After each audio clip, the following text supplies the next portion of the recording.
La Biblioteca del Congreso Nacional cumple 130 años de vida y en ella se conservan archivos y registros oficiales de todas las elecciones realizadas en nuestro país. Desde el Cabildo Abierto, en el que Bernardo O'Higgins fue designado como director supremo, pasando por las actas y las publicaciones que plasman secretos históricos de los comicios de siglos pasados. La investigación de Carla Bencio en el Reporteros de este sábado.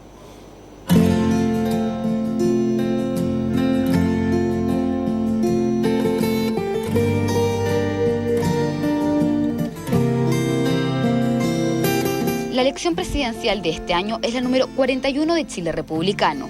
Gran parte de nuestra memoria histórica está guardada entre las paredes de la Biblioteca del Congreso Nacional, que está cumpliendo 130 años de existencia. Es una de las más antiguas de América y diría yo que de México a Ushuaia, a Punta Arenas, es la más importante de todas las bibliotecas parlamentarias de América Latina. Está reconocida así por los otros parlamentos. Desde el punto de vista de las ciencias sociales, de la historia y de la política, yo creo que aquí está lo más significativo que se ha producido en el país y también en el extranjero.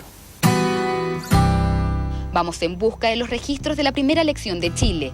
Corría en 1817 y en Santiago 185 vecinos elegían al primer director supremo, Bernardo O'Higgins. San Martín no acepta el cargo porque tenía otras intenciones. Él pretendía ir a Perú,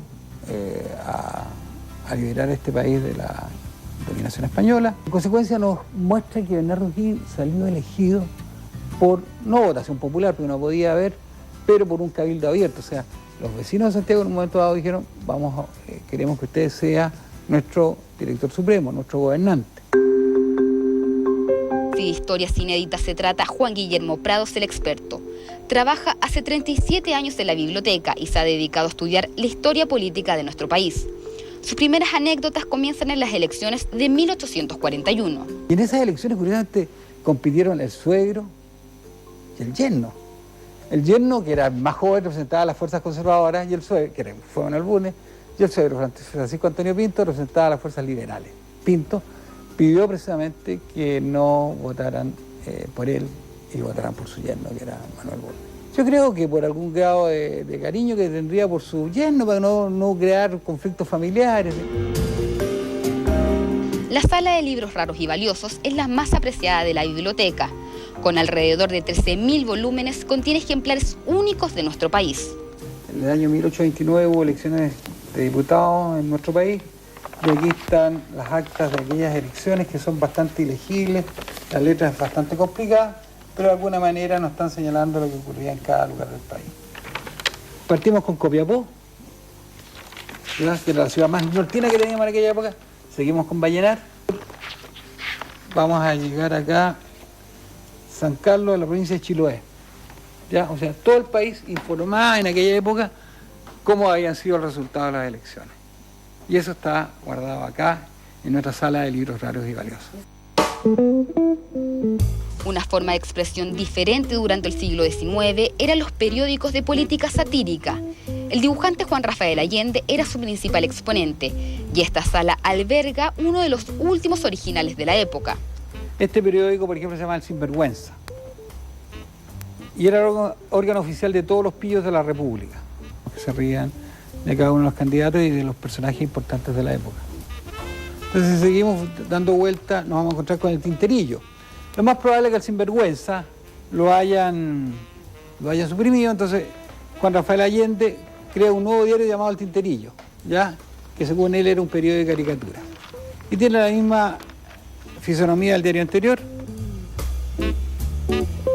En el siglo XX, el principal exponente de este recurso fue Jorge Delano Frederick, dueño de la conocida revista Topace. Ricardo Sepúlveda, el encargado de los subterráneos de la biblioteca, nos muestra su colección completa. La revista Topace es una revista que ahora no se da, pues no sé si será muy sensible las personas, pero en esos años, desde el año 30 en adelante, la revista Topace hasta el 60, 70, no sé cuándo llegó la revista Topace, era entretenidísima, la gente la buscaba porque tenía el chiste humorístico, se reían de los presidentes, de los parlamentarios. Año 1, número 1, es la primera. Entonces eso es bien importante, además que pasa a ser un referente de la política de esos años Pero son chistes finos y eso es lo que mejor tiene. Evidentemente que hay una acumulación, yo diría, de conocimiento y de leyes desde los inicios de la República, que los tenemos aquí en la biblioteca, y que entonces son investigados, son consultados justamente para ver cómo ha sido el comportamiento o las normas que se han dictado para resolver los problemas de la sociedad. Acá podemos encontrar todos los diarios de Chile hasta la fecha, un elemento fundamental para las campañas electorales de principios del siglo XX. Sin radio ni televisión, la propaganda dependía casi un 100% de ellos. Por ejemplo, inserciones en los diarios, en que los candidatos, todo esto eran pagadas, en que los candidatos explicaban, digamos, cuáles eran sus virtudes o por qué, digamos, era importante votar por ellos. Las campañas electorales van cambiando de acuerdo también a cómo se van produciendo las elecciones, porque no siempre el derecho a voto fue universal. Y además la gente trabaja, es mucha la gente que trabaja y se compromete en el trabajo por su candidato. Entonces todos aportan, es como una suma de esfuerzo y de alguna manera eso reemplaza esta publicidad que hoy día tiene otra lógica.